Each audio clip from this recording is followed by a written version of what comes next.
todos aquellos que se han integrado a este webinar, ya el octavo de este ciclo de charlas que el Círculo Telemático ha preparado para este año 2021. Es la 11ª sesión que tenemos como Círculo Telemático desde que se ha creado, y en esta ocasión tenemos una temática bien contingente. Precisamente hace pocos días se cumplió el plazo para inscribir las candidaturas presidencial y también parlamentarias, por lo tanto resulta súper atingente la temática, y en esta oportunidad tenemos tanto la presentadora como el expositor, grandes especialistas en la materia, y que nos darán su distinta visión, tanto en la presentación como en la exposición principal, sobre esta temática y los delitos que se circunscriben al sistema electoral chileno.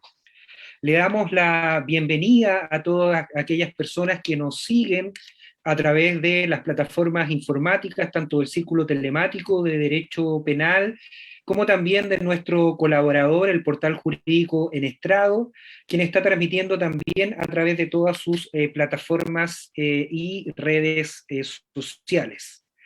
Damos también la bienvenida y agradecimientos a los representantes y también patrocinadores de todas las actividades del Círculo Telemático, la Escuela de Derecho de la Universidad de Valparaíso, Conversatorio Judicial, esta agrupación de jueces iberoamericanos, y también, por qué no reiterarlo, a nuestros colaboradores logísticos, que es el portal jurídico En Estrado. Damos también la bienvenida a todos los miembros académicos, académicas del Círculo Telemático de Derecho Penal, al grupo de oficiales generales también de la Policía de Investigaciones que nos siguen acompañando, a todos los alumnos, alumnas, docentes de los académicos miembros del Círculo Telemático, a todos los colegas abogados de diferentes reparticiones e instancias que siempre nos han acompañado, y operadores del sistema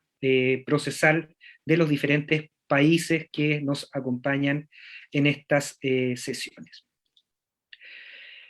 La modalidad, como ha sido tradición de estos conversatorios, va a ser una presentación, la profesora Valesca Fuentealba, luego viene el expositor y luego viene la ronda de preguntas. Para aquellos que desean inscribirse y hacer las preguntas directamente, pueden hacerlo a través del chat y también a través de las plataformas de Facebook Live, de Estrado, del Círculo Telemático, o de manera directa al momento que se le dé la oportunidad para intervenir. Para dar comienzo ya a esta sesión, adelanté que la presentación estará a cargo de la profesora Valesca Fuentealba Sepúlveda. Ustedes ya la conocen, nos estuvo acompañando hace poco en uno de los últimos conversatorios que tuvimos del Círculo Telemático de Derecho Penal, con una temática bien interesante de los derechos fundamentales aplicados de manera directa, y la discusión sobre los últimos fallos que se han dictado desde perspectivas de género en nuestro territorio nacional. Ella es secretaria académica de la Universidad Nacional Andrés Bello, de la sede de Viña del Mar, y también se desempeña en esa misma casa de estudios como profesora de Derecho Procesal. Dejo entonces para las palabras iniciales y la presentación del tema de hoy, que abarca los delitos electorales, a la profesora y miembro del Círculo Telemático de Derecho Penal, la profesora Valesca Fuentealba.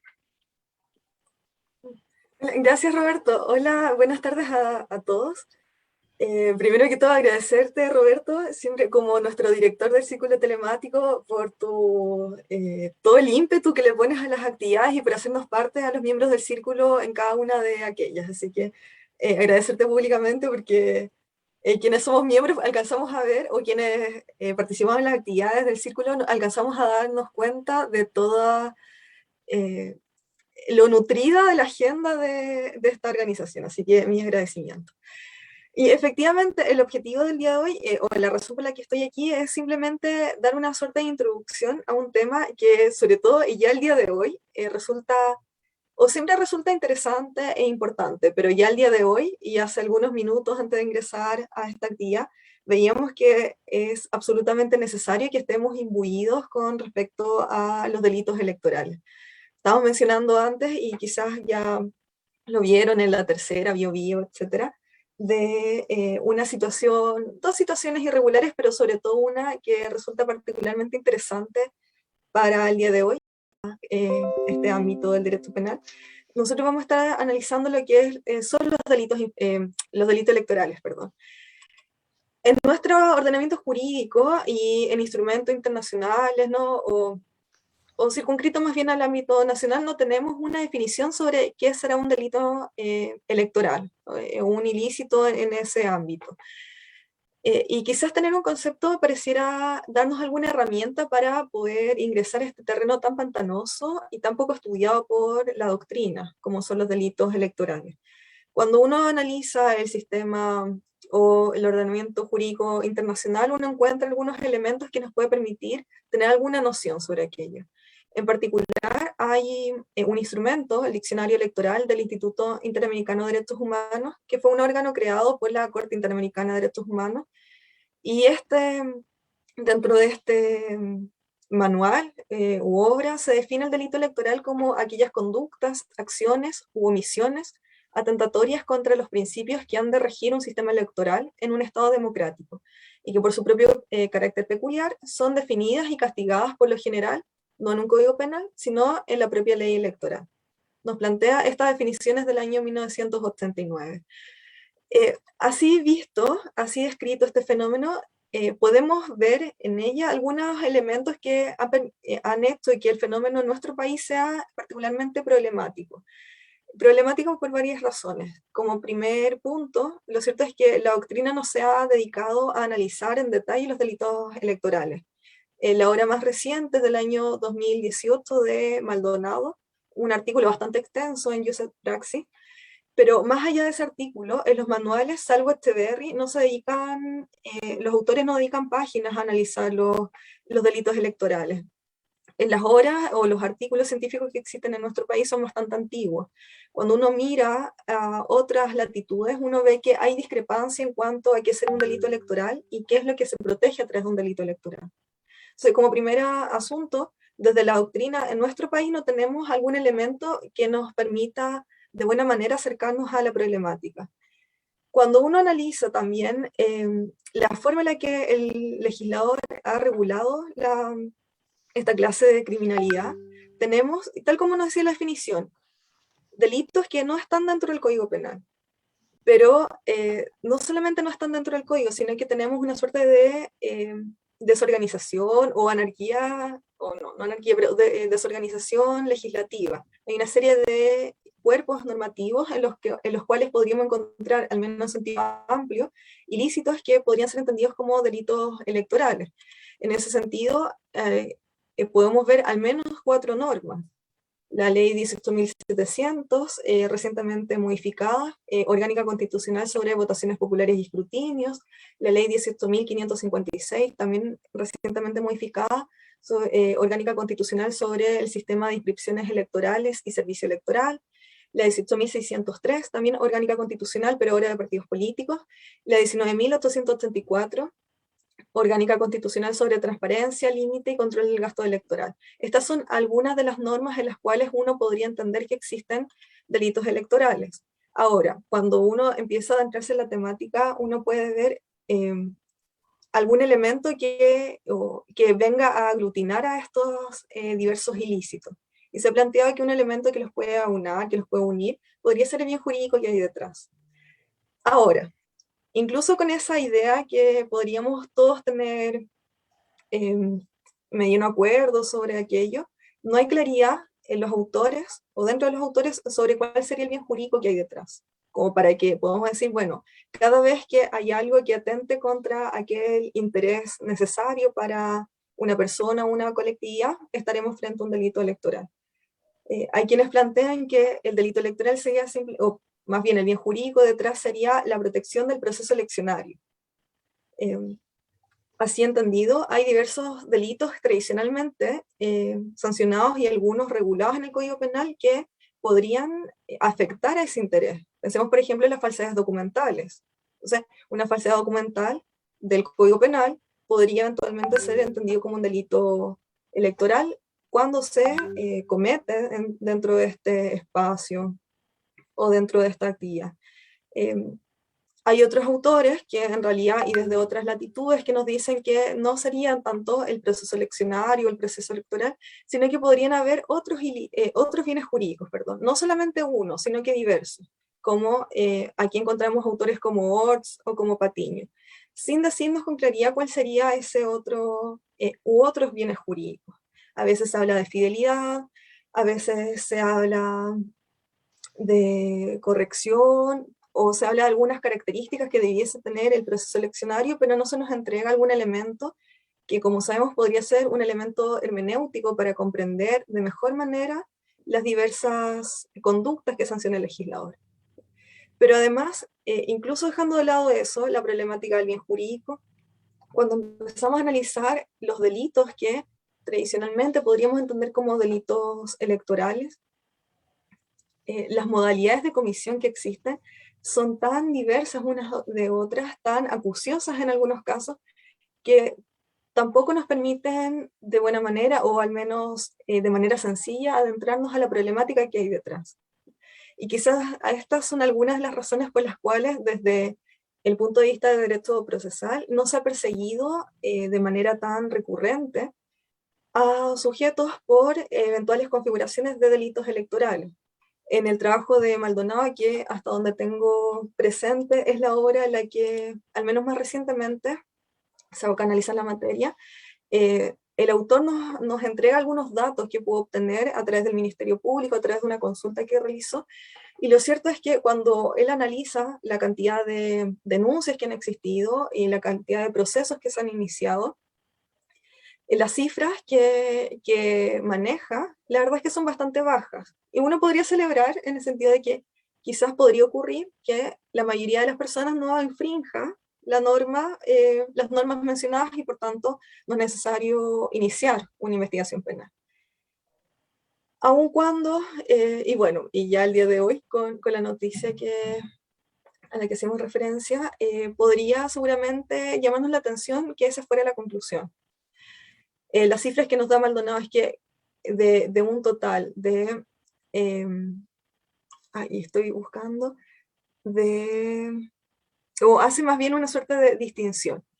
Se preocupa el autor, Maldonado, de analizar lo que ocurre en la zona centro-norte, toda vez que en un ímpetu del Ministerio Público el año 2016 se preocupó de perseguir una serie de ilícitos, delitos electorales. Llegando a 141 investigaciones que se iniciaron producto de eventualmente estos delitos.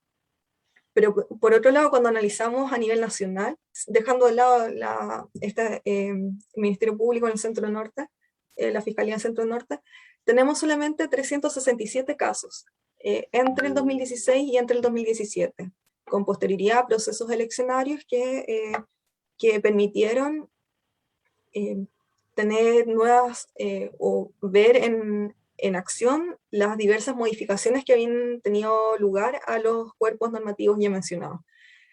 Y cuando uno analiza esa cifra, y insisto, es una conclusión que nos entrega el autor de este artículo, solamente un 0,1%, o más bien, cuando uno va desglosando, solamente un 1,8% tiene de los imputados por estos ilícitos alcanza una sentencia condenatoria, y el resto se va disgregando entre sobreseimientos, entre acuerdos reparatorios, entre mecanismos de selección de casos, donde está el grueso de las decisiones adoptadas por el Ministerio Público que impidieron que el mismo o que la sociedad pudiera ver que seguía adelante el proceso. Entonces, las razones por las cuales se adoptaron esas decisiones son muchas, y yo no voy a inmiscuirme en el quehacer del Ministerio Público, pero lo cierto es que pareciera ser relevante para la sociedad, para todos nosotros, que podamos comprender a cabalidad qué es un delito electoral, por qué se hacen ciertas distinciones entre los sujetos, si es que es necesario en algunos casos hacer la distinción entre los sujetos activos.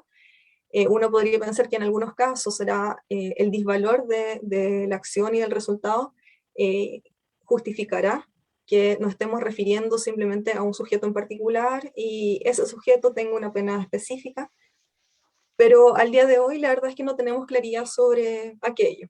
Entonces, resulta particularmente relevante instancias como estas y sobre todo con un profesor tan connotado y que sabe tanto del tema, que nos entregue herramientas para poder comprender el fenómeno. Entonces, el objetivo mío simplemente es mostrar algunos elementos por los cuales los delitos electorales son particularmente problemáticos, invitarnos a todos a reflexionar y agradecer nuevamente al Círculo por actividades como estas que nos permiten actualizarnos, y me incluyo, en las diversas materias que parecían ser relevantes para los diversos operadores jurídicos.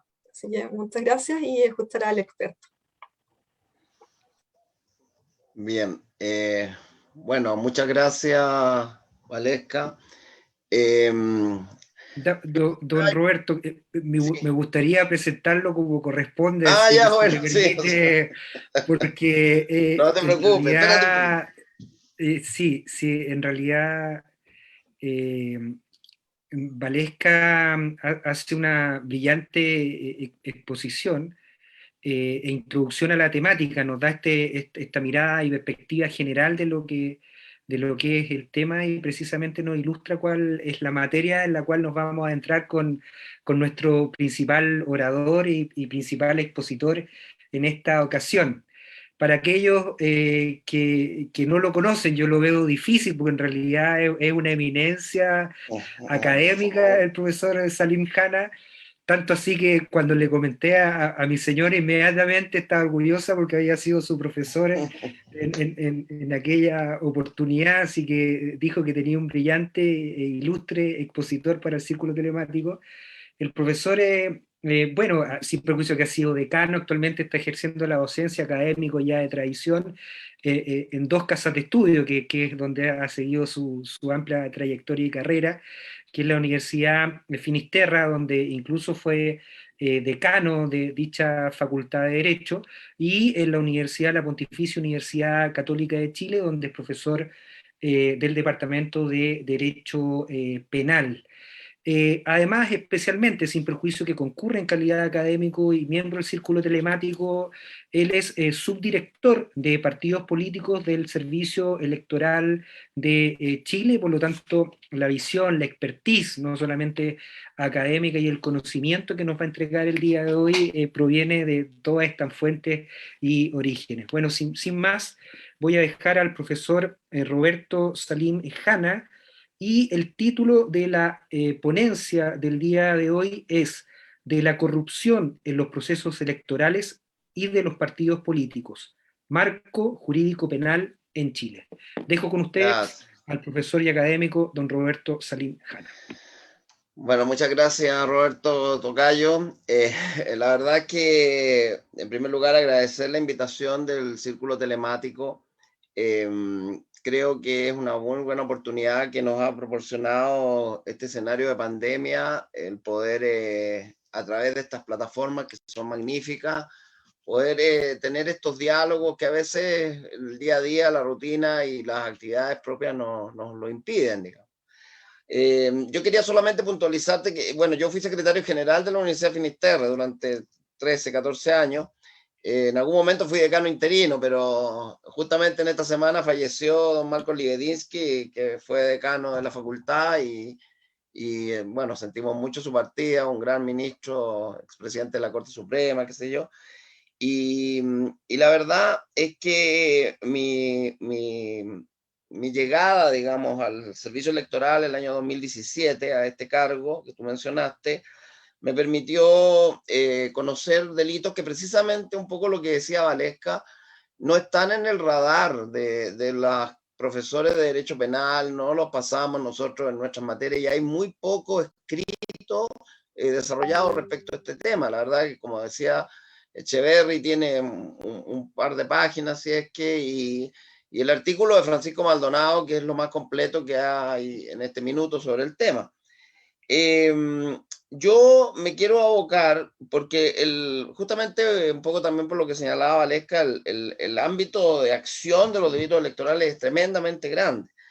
Y nos vamos a abocar a algo que puede ser más entretenido, más interesante para ustedes, que tiene que ver con los delitos, específicamente de la ley 19.884, es decir, la que regula el financiamiento a los partidos políticos y a las campañas electorales. ¿Por qué? Porque son los delitos que tienen, digamos, yo diría una importancia, un peso específico mucho más grande y que la verdad, bueno, han dado que son delitos de reciente factura, no tienen todavía un gran desarrollo ni doctrinario ni jurisprudencial. Yo tengo unas notas aquí que preparé para esta ocasión, así que me voy a permitir leer y cualquier pregunta después la analizamos al final. Digo lo siguiente, actualmente en Chile existe un catálogo sumamente extenso de delitos electorales en diversos cuerpos normativos. Las distintas aristas que inciden en el proceso electoral, sumado a la modernización y a las nuevas reformas que ha sufrido el sistema de elecciones, ha logrado que exista una importante dispersión normativa en cuanto a sus fuentes. Pero a mí lo que más me llama la atención, la verdad, es la variedad de conductas contempladas por nuestro legislador al momento de tipificar una conducta, de calificarla como delito. El legislador, a lo largo de todos los años, ¿no es cierto?, se preocupó, diría yo, de tipificar en forma muy exhaustiva todas las conductas que puedan considerarse tentatorias contra el proceso electoral. El catálogo de delitos no solamente es extenso, sino que está sustentado en una fuerte heterogeneidad de conducta que pueden ir desde que se suplante un elector en una elección determinada hasta el que use para fines comerciales los datos del registro electoral. Situaciones que hemos vivido, ¿no es cierto?, en nuestro devenir histórico. Pero sin perjuicio de ello ha existido una escasa y yo diría casi nula aplicación práctica de los delitos. Debido a esto, ¿no es cierto?, hay un bajo aporte doctrinario al respecto porque no hay un gran incentivo para su desarrollo. De la misma forma, la jurisprudencia, como decía, respecto de la materia ha sido sumamente limitada. Yo tengo un dato que me proporcionado por el Ministerio Público, que entre el año 2010 y junio del año 2017 se da cuenta de un total de 367 causas ingresadas a nivel nacional, de la cual un 46,5% fueron objeto de alguna medida de término en sede de instrucción por decisión del mismo Ministerio Público. En otras palabras, el altísimo desarrollo legislativo de los delitos electorales no tiene una correspondencia clara y proporcional en la práctica. ¿Cuáles son las fuentes de los delitos electorales? Bueno, entre las leyes que tipifican estos delitos, como algo anticipó Valesca, ¿no es cierto?, tenemos nuestra propia ley orgánica del servicio electoral, la ley 18.556, orgánica constitucional, sobre el sistema de inscripciones electorales y servicio electoral. La ley 18.603, orgánica constitucional de partidos políticos, que es la ley que yo tengo en mi escritorio todos los días, digamos, ¿ah? Después tenemos la ley 18.700, la más conocida, orgánica constitucional sobre votaciones populares y escrutinio, que es la que contiene el más grande de los catálogos de los distintos delitos electorales. La 19.864, que vamos a específicamente referirnos a ella, orgánica constitucional sobre transparencia, límite y control del gasto electoral. La ley 20.640, que fija el sistema de elecciones primarias. Este año hemos tenido elecciones primarias, ¿no es cierto?, hace un poco tiempo atrás, en el mes de julio, y hemos tenido lo que se han denominado, y nosotros nos hemos opuesto a ello, primarias convencionales, que en realidad son una consulta que se realizó el sábado recién pasado. Y bueno, la ley 20.900 sobre fortalecimiento y transparencia de la democracia. Además de estas leyes, en los últimos años se han promulgado otras, las cuales han incorporado delitos en su contenido, pero sin embargo son solo referencias de delitos que ya existían en leyes anteriores sin tipificar nuevas conductas. Por ejemplo, la ley 20.568, que regula el sistema de inscripción automática para efectos electorales, la 20.960, que regula el derecho a sufragio en el extranjero, etc. Bueno, a partir de lo que ya les mencionaba, podría decirse que en Chile los delitos electorales cumplen con tres características importantes, a mi juicio. Primero, representan un número alto de delitos. Segundo, conductas bastante heterogéneas, ¿no? Bastante heterogéneas. Y tercero, gran dispersión de esas conductas en diversos cuerpos normativos. ¿Ah? Como les digo, y en aras del tiempo, porque da el tiempo que tenemos y el hecho de que son muchísimos los delitos electorales que se encuentran contenidos en la ley 18.700, yo me voy a referir específicamente, como les decía, a los delitos que tienen que ver con esta idea de la corrupción política en el financiamiento de los procesos electorales y de los partidos políticos. Hasta la entrada en vigor de la ley 20.900, que fue en el año 2016, no habían existido normas de sanción penal que abarcaran hipótesis relativas al financiamiento irregular de partidos políticos y campañas electorales. Su establecimiento se marcó en un proceso que buscaba robustecer el sistema democrático chileno tras la crisis institucional en que se vio envuelto Chile a consecuencia de los descubrimientos realizados en el marco de investigaciones criminales por graves irregularidades en el financiamiento de campañas políticas. En ese contexto se inició un proceso legislativo que tenía por objeto abocarse a la necesidad, como se dijo en su momento, ¿no es cierto?, en la historia de la ley 20.900, establecer condiciones institucionales que permitan mayor equidad para acceder a los cargos de elección popular, el propósito de garantizar la autonomía de los representantes democráticamente electos, regulando la relación entre dinero y política, y la transparencia del financiamiento de la política.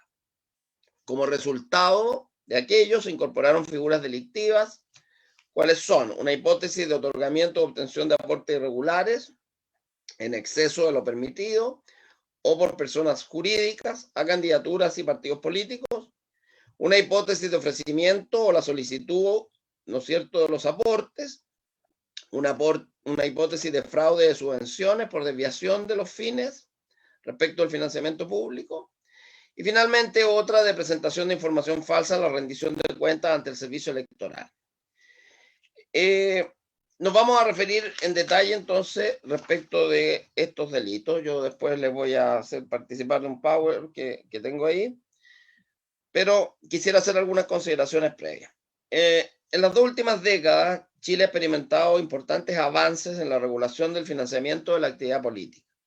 Múltiples reformas legislativas dieron lugar a un esquema regulatorio robusto y complejo con 2 objetivos principales: evitar la influencia indebida del dinero en la política y nivelar el campo de juego por la vía de garantizar la igualdad de condiciones entre todas las fuerzas políticas. Desde el retorno a la democracia en 1990, Chile había sostenido un modelo basado en el financiamiento privado empresarial de la política, una débil regulación de las campañas electorales y partidos políticos con escasa fiscalización, control y transparencia. La falta de regulación había puesto en una nebulosa la forma en que las colectividades políticas obtenían el financiamiento para sus actividades propias, y especialmente la forma en que se financiaban los abultados gastos de campaña.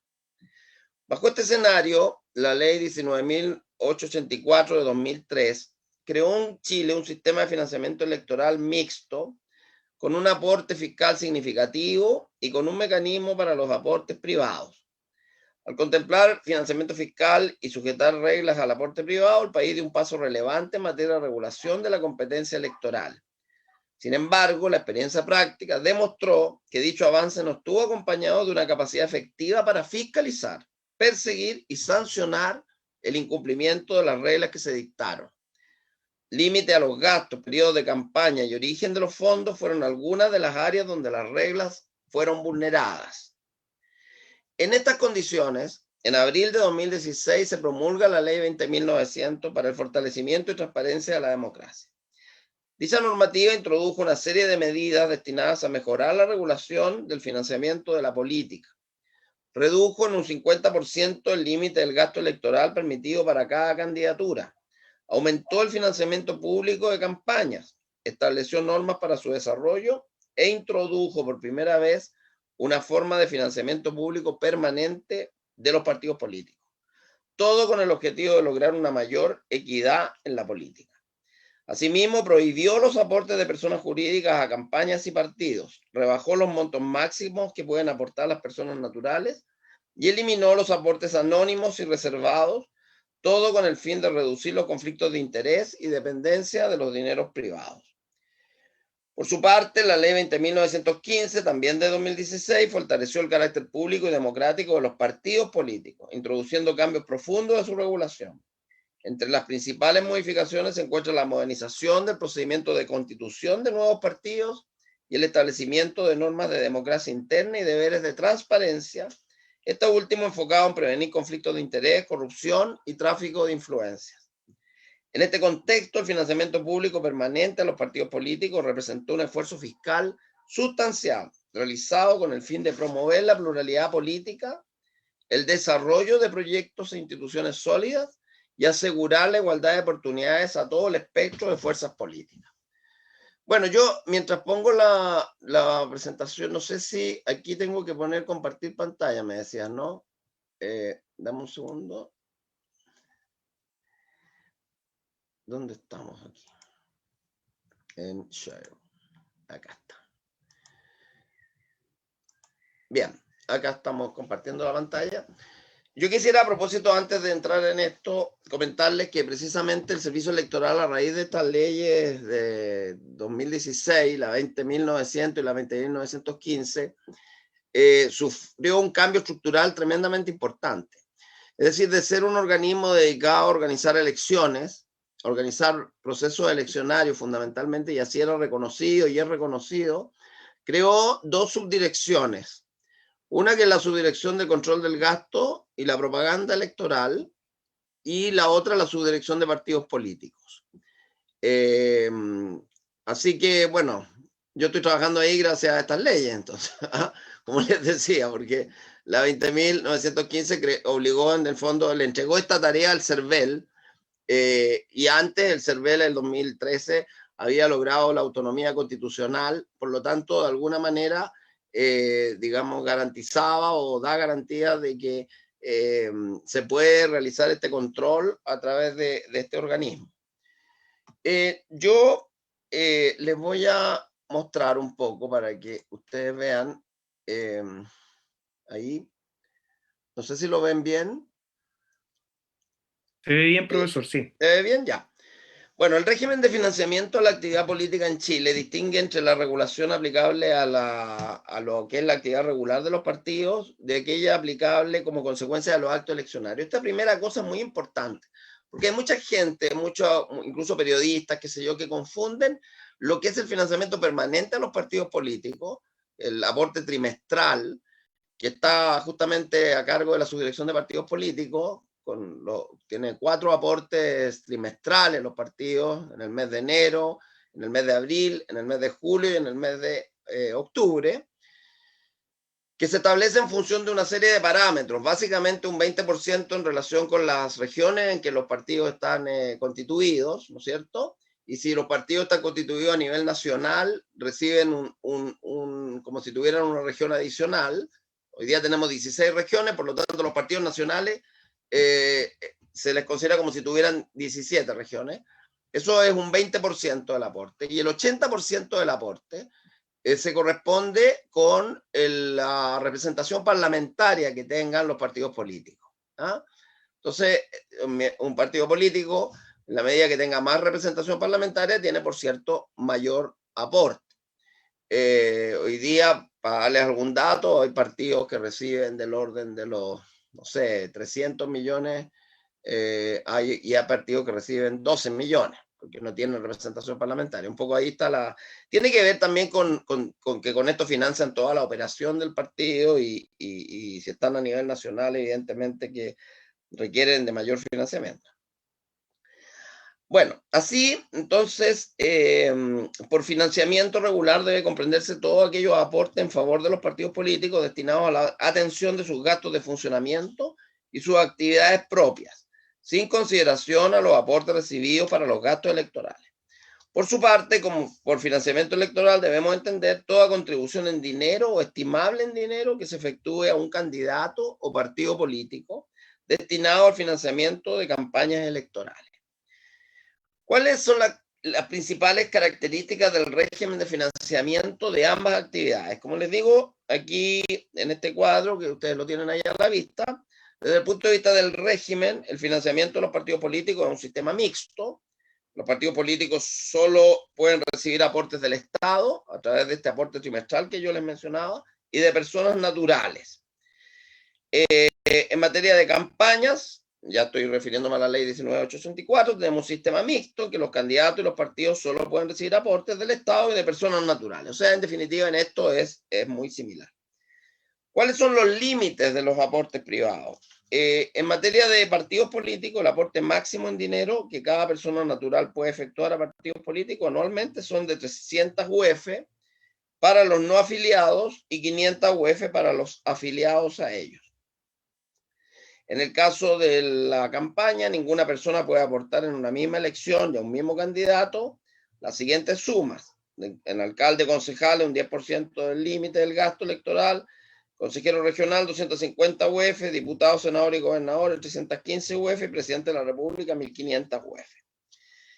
En materia de financiamiento, el Estado contribuirá al funcionamiento de los partidos, entonces, con un fondo constituido por el equivalente en pesos a 0,04 unidades de fomento, multiplicado por el número de votos de la última elección de diputados. El 20% del total de dicho fondo se distribuye en forma proporcional entre todos los partidos, como yo les digo, en función de las regiones, y el 80% en función de la representación parlamentaria. En materia de campañas, al inicio del periodo, el Estado contribuye al financiamiento de las campañas con un aporte en dinero en función del resultado electoral obtenido en la última elección de igual naturaleza. Por ejemplo, en estas campañas que se van a empezar a realizar a partir de ahora, una vez que el servicio electoral apruebe las candidaturas, el monto se va a fijar en relación con la última elección de la misma naturaleza, por lo tanto nos tendríamos que remontar a la elección del 2017 de diputados, ¿no es cierto?, y senadores y presidente de la República. Finalizado el proceso electoral, el Estado reembolsa los gastos electorales que no hayan sido financiados por otros aportes hasta el monto de resultado que resulte, de multiplicar 0,04 UF por voto obtenido. Fuentes de financiamiento prohibido. Los partidos políticos no pueden recibir aportes provenientes de personas jurídicas ni de fuentes extranjeras. Lo mismo ocurre en materia de campañas. Los candidatos y partidos no reciben aportes provenientes de personas jurídicas ni de fuentes extranjeras. Y como acción afirmativa, podríamos decir, la ley de partidos políticos establece que un 10% del total de ese aporte estatal debe utilizarse para fomentar la participación política de las mujeres. ¿Ah?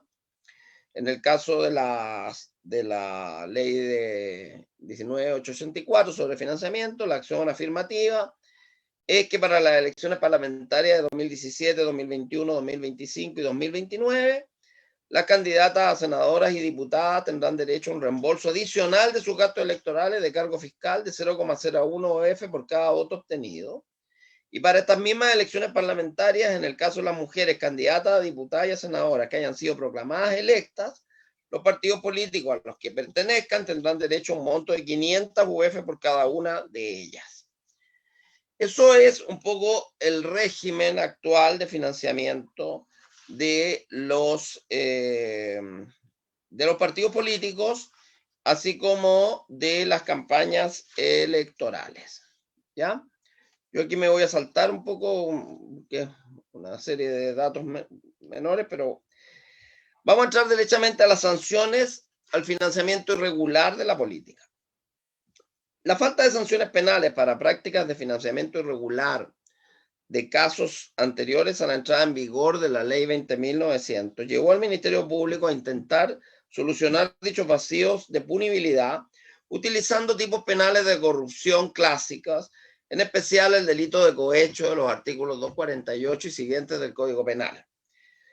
Sobre la incompatibilidad del financiamiento ilegal de la política con el delito de cohecho, compartimos la opinión del profesor García Palomino, en el sentido que los contornos fijados por el legislador desde el punto de vista valorativo y formal impiden que los tipos penales de cohecho puedan solucionar los posibles vacíos de punibilidad en hipótesis de financiamiento irregular de la política, y específicamente en casos en que la contribución financiera no tenga como contraprestación un acto político o legislativo concreto, sino una mera actitud favorable a los intereses del sector. El modelo del acuerdo ilícito que desvalora el cohecho por ofrecer o inducir a aceptar una actuación funcionarial desleal al mandato estatal en contra del interés que debe resguardar el titular del cargo, encuentra expresiones normativas concretas que impiden la comprensión típica de las constelaciones de financiamiento irregular o ilegal de la política.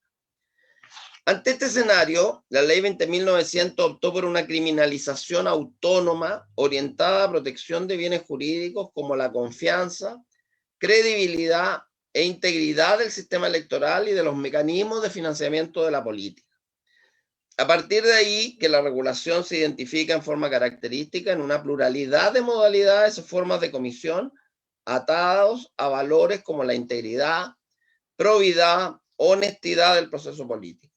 Estos principios se verían cristalizados normativamente bajo el objetivo programático de que el financiamiento de la política descanse en una multitud de pequeñas contribuciones hechas por personas naturales. Así se incorporaron entonces figuras delictivas, el otorgamiento o obtención de aportes irregulares a candidaturas y partidos políticos, hipótesis de ofrecimiento de solicitud de los aportes, y etc. Entonces aquí vamos a ver en este cuadro la figura más importante, la verdad, que es el otorgamiento o obtención de aportes irregulares del artículo 27 bis de la ley 19.864.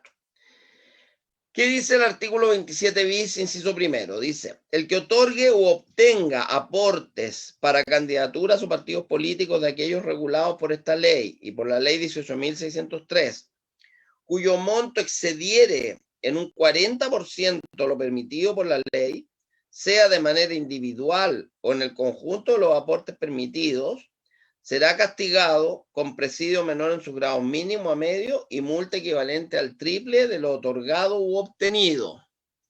Al triple de lo otorgado u obtenido.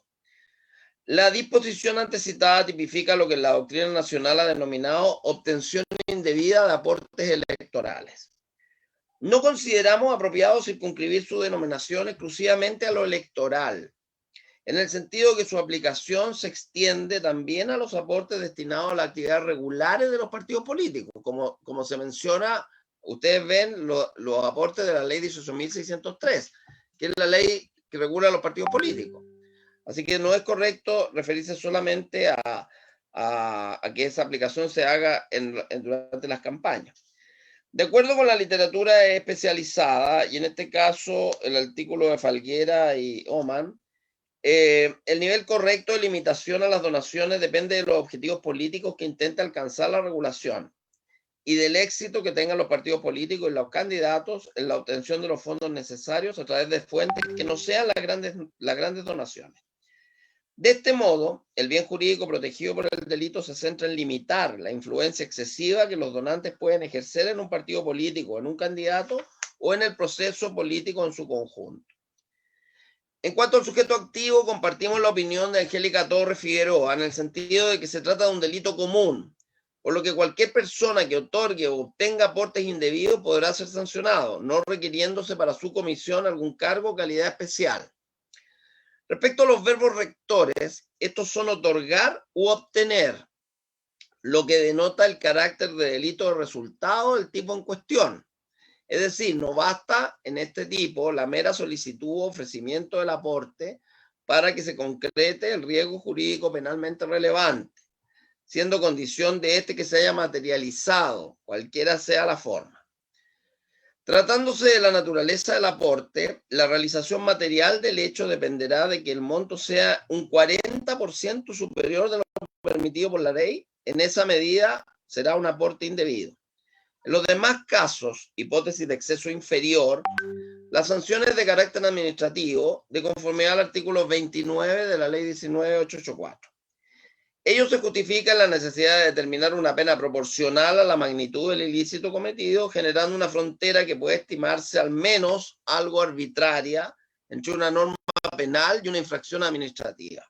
Aquí hay un punto bien importante, porque esta técnica legislativa ha sido objeto de críticas, argumentándose que la conducta reprochable debería ser sencillamente aquella que infringe la integridad de los mecanismos de financiamiento electoral, independiente de la cuantía del exceso. ¿Ah? Esto es un tema que podemos debatir, pero es evidente que fijar un límite siempre va a ser arbitrario, y va a ser complicado de resolver, por lo menos en el plano objetivo. Evidentemente deberemos acudir al plano subjetivo quizás para poder establecer la diferencia. Bueno, otro punto importante sobre esta gradualidad está relacionado con los alcances del dolo y la distinción entre elementos normativos y descriptivos del tipo. La importancia de esta distinción radicaría bajo dicha caracterización en sus consecuencias para el error.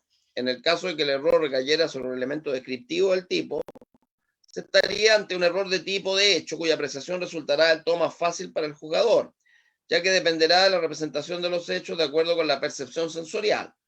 Por otro lado, si recayere sobre un elemento normativo del tipo, se estaría ante un error de derecho que consistiría en una equivocada valoración jurídica de los hechos, lo que sin duda dificultará acreditar su concurrencia. La dificultad de esta comprensión se encuentra en que la distinción entre elementos descriptivos y normativos no es evidente. Por ejemplo, para reconocer que un aporte es superior al 40%, el que se puede efectuar una candidatura en el sentido del artículo 10 de la 19.884, no basta con la percepción sensorial, aunque esta resulta en cualquier caso útil. Se necesita también manejar el concepto de aporte y cómo se calcula, conceptos que para ser conocidos suponen no solo un proceso sensoperceptivo que capte una realidad, sino además su valoración conforme a un criterio jurídico sociocultural, ético-social, digo. El profesor Luzón Peña es bastante aclaratorio respecto al problema que nos ocupa en cuanto a que la principal trascendencia de la distinción entre elementos descriptivos y elementos normativos del tipo, teniendo en cuenta que de todos modos hay múltiples elementos de carácter mixto, en los que predomina más lo descriptivo o predomina más lo normativo, se produce precisamente, dice Luzón, en materia de error.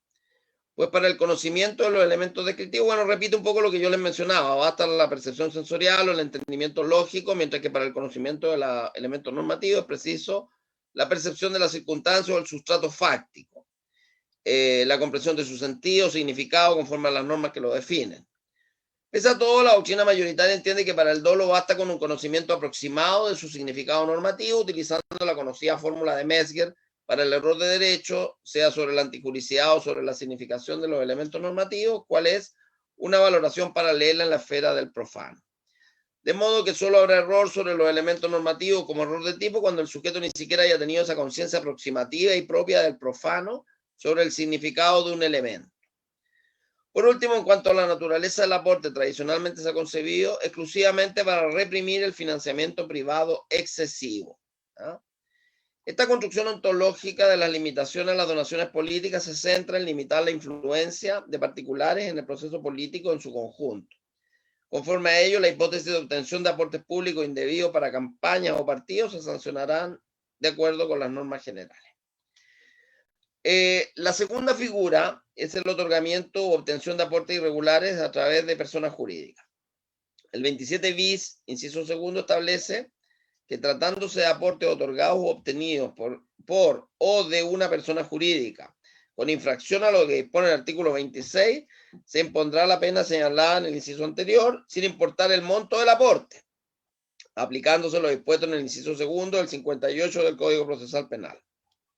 No obstante, excepcionalmente, y siempre que se trate de aportes aislados, en los que no hay habitualidad y cuyo monto global sea inferior a 50 UF, el servicio electoral podrá no presentar denuncia o querella respecto de tales hechos, sin perjuicio de la sanción administrativa que corresponda. La reforma electoral de 2016 eliminó todo tipo de aporte de personas jurídicas a campañas electorales y partidos políticos. Con ello hubo interés del legislador de dejar claro que los aportes de personas jurídicas están terminantemente prohibidos y que toda infracción de esta norma será penalmente sancionada. De este modo, la disposición parte de la idea de que los aportes de las personas jurídicas están estrictamente prohibidos, ¿no es cierto? Y cualquier infracción genera responsabilidad inmediata para su autor, de carácter sancionatorio para la entidad involucrada y de naturaleza penal para la persona que haya obrado materialmente en representación de o por la empresa. Entre las particularidades del tipo penal, si el aporte es aislado, no existe habitualidad y el monto es inferior a 50 UF, la autoridad electoral podrá no presentar denuncia o querella respecto a estos hechos, cabiéndole a este último determinar la habitualidad de la conducta. La incorporación del factor de gradualidad en comento responde a la inquietud de los parlamentarios por no sancionar penalmente comportamientos denominados de bagatelas. Su aplicación no ha estado exento de críticas. Por último, llama la atención que el legislador haya reservado la sanción penal únicamente para los aportes con infracción al artículo 26 de la ley 19.884, excluyendo de su aplicación los aportes con infracción al artículo 39 de la 18.603, aun cuando sobre estos últimos pesa la misma prohibición. Esta distinción no encuentra fundamento en nuestra opinión y de ley eferenda debería ser objeto de atención por parte del legislador penal. En otras palabras, se sanciona penalmente solo los aportes de personas jurídicas, ¿no es cierto?, en las campañas, y no se hace lo mismo con la infracción a aportes a los partidos políticos. Por último, el artículo 27 bis, inciso tercero, sanciona el mero ofrecimiento o solicitud de los aportes antes descritos. En este sentido, la norma establece el ofrecimiento o la solicitud de los aportes sancionados por los incisos anteriores será castigado con una multa equivalente al doble de lo ofrecido o solicitado. Yo quería comentarles que partíamos diciendo en la parte inicial de que hay muy poco desarrollo doctrinario, bueno, y menos jurisprudencial. Sin embargo, el año 2021 se ha dictado, digamos, un fallo que deriva de una actuación que hubo en que el Ministerio Público en agosto del 2018, ustedes recordarán, envió antecedentes o interceptaciones telefónicas al servicio electoral que daban cuenta de la supuesta vinculación de exdirectores de una asociación que reúne a los dueños de máquinas tragamonedas con ocasión de financiamiento ilegal de campañas.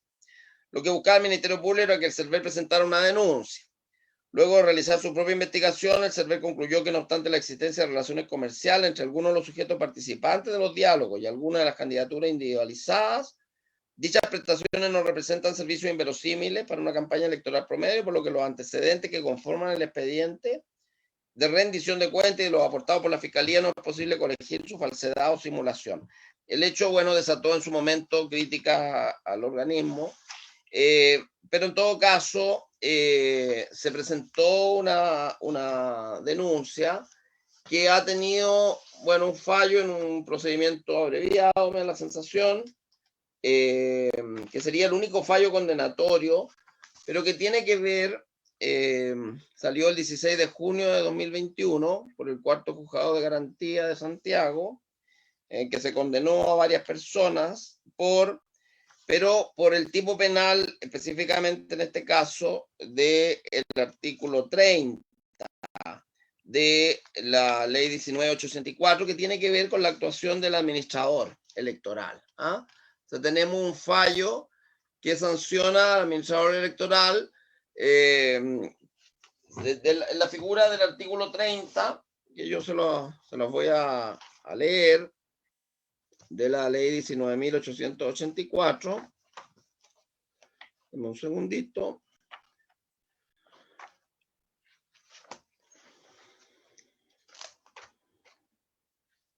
Aquí está. Entonces, ya va a aparecer, tranquilo. Acá.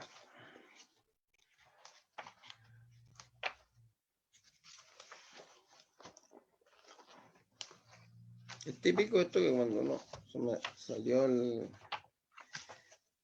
Acá.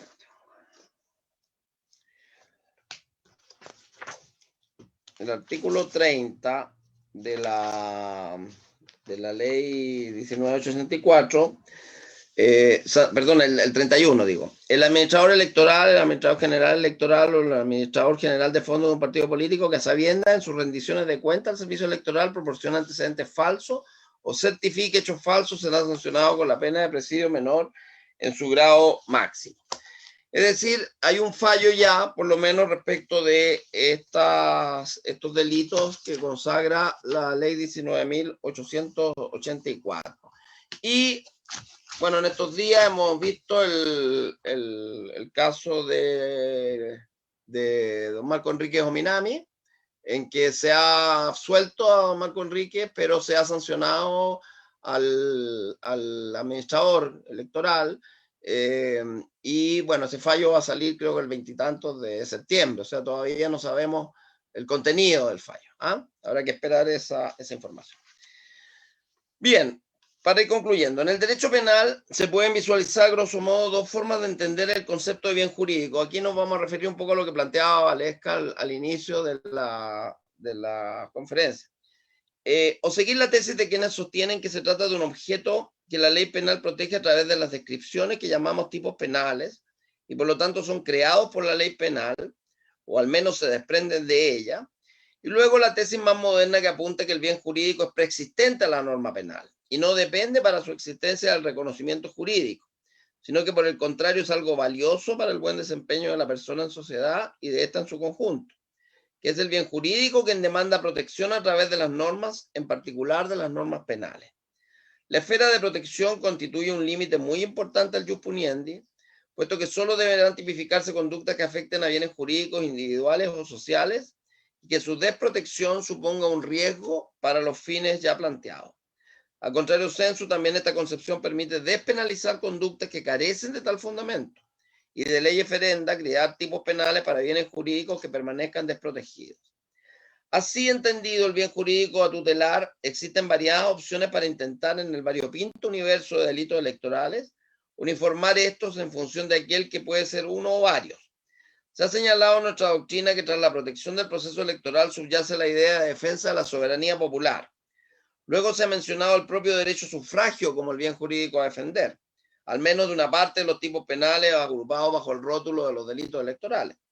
Por último, y en particular con los delitos que nos ocupan, se esgrime la confianza, creer un sentido diverso al que subyace, al que ofrece el hurto, la apropiación indebida o la administración desleal, según sea el caso. Coincidimos con el profesor Maldonado en esta cuestión. Los límites a las donaciones, a las campañas electorales y partidos políticos, es un mecanismo que sin duda favorece estos fines de equidad y de igualdad en los procesos políticos. De igual forma como contribuye a la fijación de límites al gasto electoral.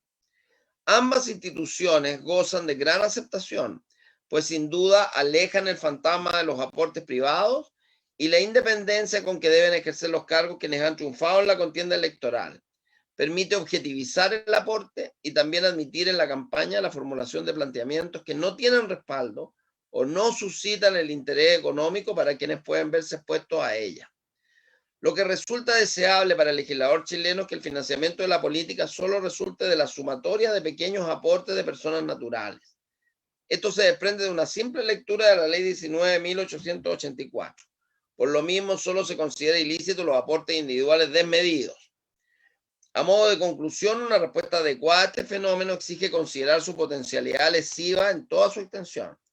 Si bien los tipos penales vigentes vinculados al financiamiento irregular de la política responden a los comportamientos considerados como especialmente graves, nos parece cuando menos discutible que pudiese aplicarse la definición de delito de corrupción, y aquí vamos a contradecir el título que había puesto yo al Power, salvo lo que podríamos estimar el lenguaje coloquial que identifica toda conducta que pudiera estimarse incorrecta en el ámbito electoral como un comportamiento corrupto. Pero el derecho penal es tributario de la idea de un bien jurídico específico, como hemos señalado antes, y por lo tanto que requiere una mayor precisión en torno a sus atributos fundacionales. Lo corrupto, entre comillas, se encuadra en la idea de una acción contraria a la probidad, entendida esta como la obligación de quien detenta determinada calidad para orientar su acción al interés público o la prosecución del bien común, y que debe ser ejecutada por quien es depositario de tales obligaciones de carácter jurídico, o sea, quien detenta un cargo regularmente funcionario público. Maldonado en la obra citada comparte esta idea cuando afirma, si bien es indiscutible que la conceptualización de esta noción de la corrupción no es pacífica en el derecho penal, basta revisar las contextualizaciones más estrictas que han sido propuestas en el ámbito del derecho penal para advertir que ninguna resulta aplicable a las conductas que tradicionalmente son catalogadas como delitos electorales.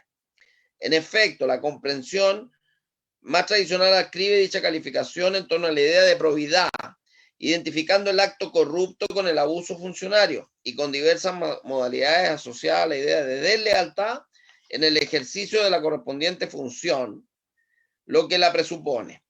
Otros la vinculan más bien a la actuación orientada a la obtención de ventajas indebidas mediante dicho ejercicio o con el quebrantamiento de un deber posicional con miras a una ventaja extraposicional. Otros, por último, lo definen a partir de la existencia de una relación tripartita configurada a partir de un poder de decisión transferido en cuyo ejercicio se genera una ventaja que es contraria a los intereses que la constituyen y que beneficia a un tercero.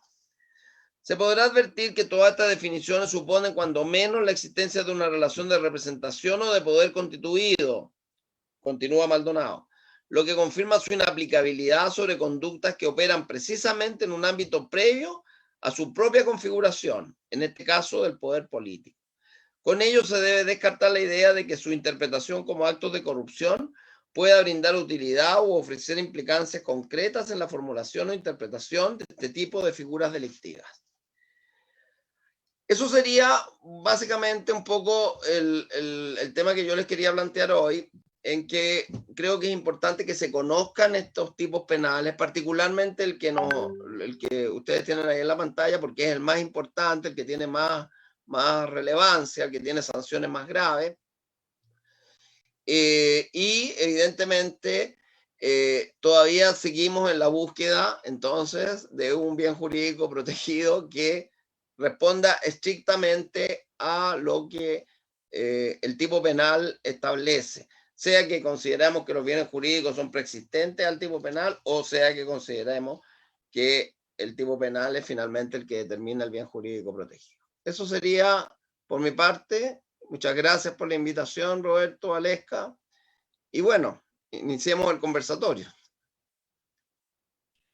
Muchas gracias, profesor Salim Jana, su brillante y también yo creo que ilustrativa exposición de todo lo que el sistema orgánico también, y no solo penal, de lo que es esta institucionalidad de las normas electorales, tal como manifestó también la profesora Valesca Fuentealba, desconocida incluso para aquellos que realizamos esta labor investigativa penal y que no hemos topado de manera circunstancial en alguna oportunidad con estos tipos específicos que de alguna manera nos ha explicitado y explicado de muy buena manera el profesor Salim Jana. Queremos saludar, veo ahí que se han integrado algunos miembros del círculo telemático, se integró el profesor Marco Yampani, profesor de la Universidad de Buenos Aires, está el profesor Rosa también de la Universidad de Chile, el profesor Osandón, también veo ahí que se integró el presidente del Tribunal Electoral de Valparaíso, el ministro señor don Max Cancino, así que tenemos un buen panel para iniciar esta ronda de preguntas y de conversatorio, que es lo que precisamente caracteriza al Círculo Telemático de Derecho Penal y es lo que insta también este grupo de académicos y académicas para dar diferentes visiones y contribuir de mejor manera al cultivo del derecho penal, las ciencias penales en general. Entonces dejo con ustedes, si gusta, profesor, terminamos de compartir para ver, o acá le puedo ayudar. Sí, ahí sí. Está, ya. Va, no hay que ver. Parece que yo la volví a poner, parece, ¿no? No, está bien. Así, entonces dejo la palabra para el panel, están todos en pantalla también para nuestra transmisión en vivo a través de Estrado y Círculo Telemático, para aquel que quiera efectuar su consulta directamente al profesor Roberto Salim Jana. Dejo con usted entonces, a quien guste, no sé si alguien puede levantar la mano, puede hacer su pregunta a través del chat. Yo quisiera intervenir por mientras que prepara su pregunta, don Roberto. Hay un problema que precisamente se suscitó en esa investigación que usted señala. Yo sé que es muy modesto, pero entre nuestro panel también está el colega abogado don Rodolfo Jiménez, que fue la persona que de una hebra, miembro de la Brigada de Delito Económico, jefe operativo de Foco actualmente, quien de una hebra descubrió este sistema que operaba detrás de las máquinas de juego al azar en Chile, y producto de una investigación muy acuciosa que llevó y lideró el subcomisario Jiménez, develó que detrás de este sistema de tragamonedas había ciertas sociedades que habían efectuado financiamiento ilegal a campañas políticas. Precisamente derivó en esta condena histórica la investigación que llevó el señor Jiménez, y abogado, y también yo creo que nutrió la investigación de su visión jurídica, permitió esta condena que es la primera que se da en el marco de estas disposiciones nuevas. Principalmente fue el 27 bis, el inciso segundo de la ley que usted ha ilustrado. Pero precisamente de esa investigación usted de manera muy correcta señaló que existieron dos momentos, y estos dos momentos derivan precisamente porque quien tiene el inicio de la acción, o a quien le entrega, lo mismo pasa con los delitos tributarios en el servicio de impuestos internos, se le entrega al servicio electoral. Y mi pregunta va desde el punto de vista del inicio de la persecución penal. A su juicio, ¿cree que debiera existir o debiera seguir este inicio de la acción penal en manos del servicio electoral, o se debería modificar y que sea un ejercicio de acción penal pública, y por lo tanto el Ministerio Público de manera autónoma iniciar una investigación de este tipo y poder perseguir, y como se obtuvo en este caso que es histórico, la primera condena por financiamiento irregular de campañas políticas? Bueno, es una pregunta compleja, complicada, digamos, porque yo te puedo contestar quizá mi opinión no como funcionario del servicio electoral, sino que como abogado en general o penalista. Yo en general no soy muy partidario de estas acciones reservadas, digamos, ¿ah? No soy muy partidario. Yo entiendo que en materia tributaria, en materia de justamente de esta clase, de los delitos electorales vinculados al financiamiento, hay un mayor conocimiento de la materia, tiene un mayor expertise, una materia bastante controversial de repente a veces, que requiere un conocimiento muy profundo, muy específico, pero también es cierto que el servicio electoral en esta materia recibe las cuentas que preparan los candidatos, los partidos políticos muchas veces, y del análisis de esas cuentas no siempre resulta. Aquí en el caso que tú mencionas, precisamente esto se logra por otra cosa, en otra investigación que se estaba haciendo, y se determinó a través de una escucha telefónica, por lo que recuerdo, que daban cuenta de algo que podía tener que ver con este financiamiento. Y por ahí, como tú decías, estuvo la hebra esa que permitió finalmente llegar a esa condena, en este fallo que es el primero que se produce en esta materia.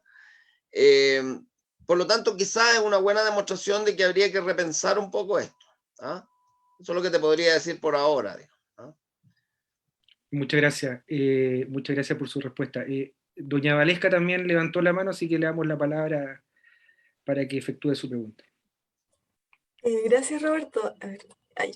No, mi pregunta es con respecto, porque mencionaba el profesor de esta distinción con respecto al exceso de el monto de financiamiento autorizado, y se hace esta distinción o este juego entre el derecho penal y el derecho administrativo, que también lo vemos en la ley, la 1700 de votaciones populares y escrutinio, donde nos dice expresamente, tengo que notarlo, el 155, que cualquier otra infracción que no estuviera regulada anteriormente se puede sancionar de manera administrativa.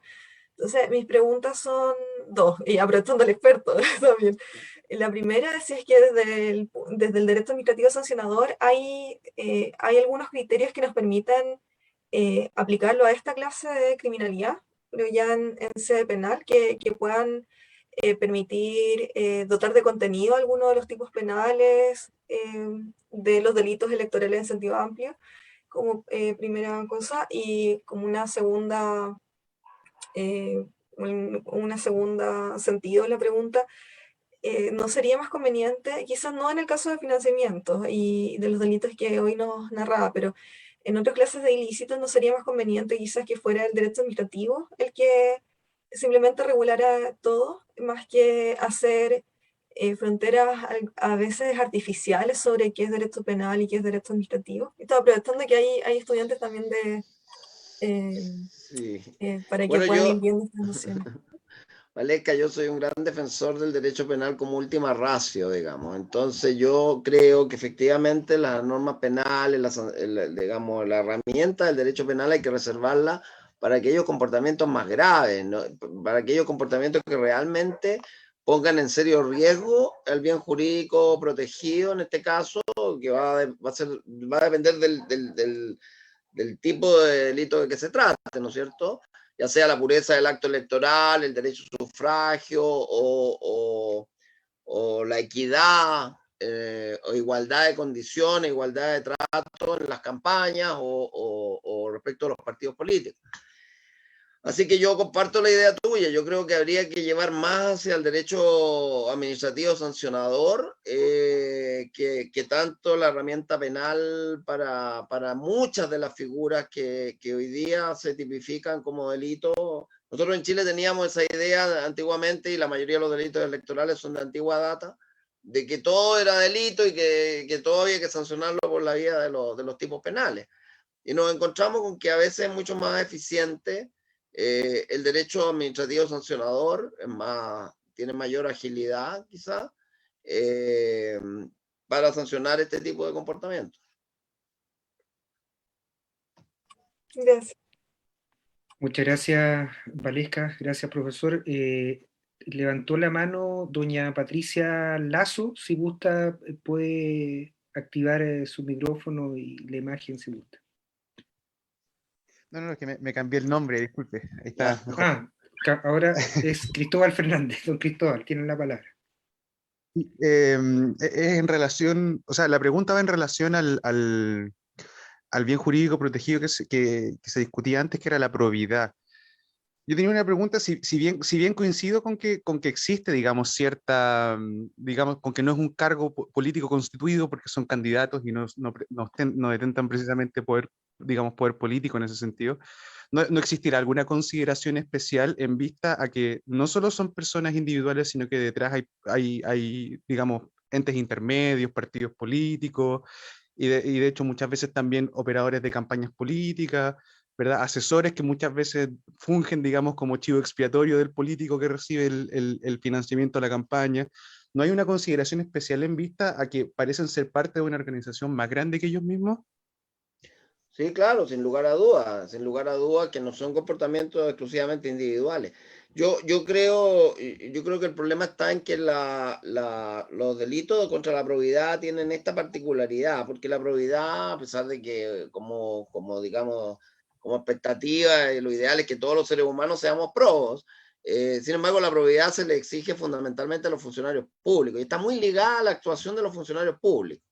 Pero esto no es obstáculo para que el bien jurídico protegido que se está proponiendo, que es que haya una igualdad en la competencia, digamos, todos compitan con iguales armas, con iguales herramientas, y que solo sean los votos los que diriman una contienda política, una campaña electoral.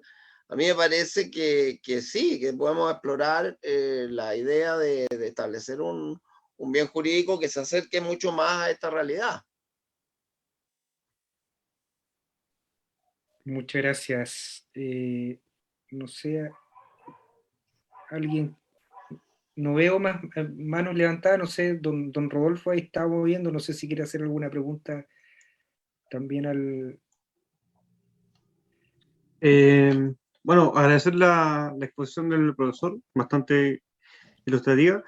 Más que nada, volver al punto, tal vez hacer algún tipo de énfasis en la estadística introductoria, que daban cuenta de una abundante actividad legislativa, pero no un correlato en sede de persecución penal. ¿Puede deberse eso a las barreras de entrada, por decirlo así, para investigar este delito? Tal como decía el profesor Contreras, si es que no hay denuncia del CERVEL, a pesar de que el Ministerio Público tenga el impulso de investigar, a criterio del Ministerio Público se cuente con antecedentes. En ese caso en particular, yo me acuerdo que el fiscal Sepúlveda, por televisión abierta, pedía por favor la oportunidad para investigar. Tal vez un poco extremo es llegar a ese punto, y puede ser esa tal vez una explicación a la baja estadística en sede procesal respecto de estos delitos. Es posible, es posible. La verdad es que es compleja la pregunta porque, como te digo, esto mismo se ha debatido a propósito del Servicio de Impuestos Internos. Ustedes han visto que recientemente se han declarado cerradas unas investigaciones porque finalmente no hubo esta... Por eso te decía yo que a mi parecer sí, puede ser un factor. Mi respuesta a tu pregunta es que sí, puede efectivamente ser un factor, junto con otros, ¿ah? Junto con otros. Quizá el entusiasmo electoral, una vez concluida la elección, y normalmente a veces la incidencia de estos comportamientos ha sido históricamente, por lo menos los delitos de la ley 18.700, ha sido baja en orden a pretender, digamos, afectar el resultado. Puede que sí, y precisamente muchas de estas conductas se han, digamos, ¿cómo decirlo? Se han sumergido en el derecho administrativo sancionador en determinados casos, y en otros, bueno, efectivamente no se han llevado adelante en sede penal. Pero también tiene que ver con lo que conversábamos recién, en el sentido de que hay mucha figura penal que no debiera ser penal, digamos, que son figuras realmente que debieran ser solamente infracciones de carácter administrativo. Ahora, en estas sí que son importantes, las del financiamiento de la política. Bueno, piensa que la ley es desde el año 2016, es decir, hemos tenido, por decirlo de alguna manera, bueno, la elección presidencial del 2017 de diputados y senadores, y todos los procesos electorales que hemos tenido en estos últimos tiempos. Por lo tanto, hay que dejar un poco ver cómo va operando, yo no sería tan drástico en pretender quitar a estos organismos especializados esta facultad, porque, repito, tenemos muy poco tiempo llevándolos adelante. Profesor, disculpe, y en ese sentido, ¿cuál es la desventaja que usted vería a que sea un delito de acción penal pública? Mira, ¿O hay yo algún creo tipo que... de experiencia comparada? Disculpe. No, mira, no es mucho tampoco. Yo creo que el peligro que hay, a ver si tú me lo preguntas desde el punto de vista como teórico, es que muchas veces se puede utilizar la maquinaria judicial, la maquinaria, digamos, al Ministerio Público, a los tribunales, en rencillas o cosas que son netamente de carácter político, ¿ah? Que no tienen una mirada técnica u objetiva.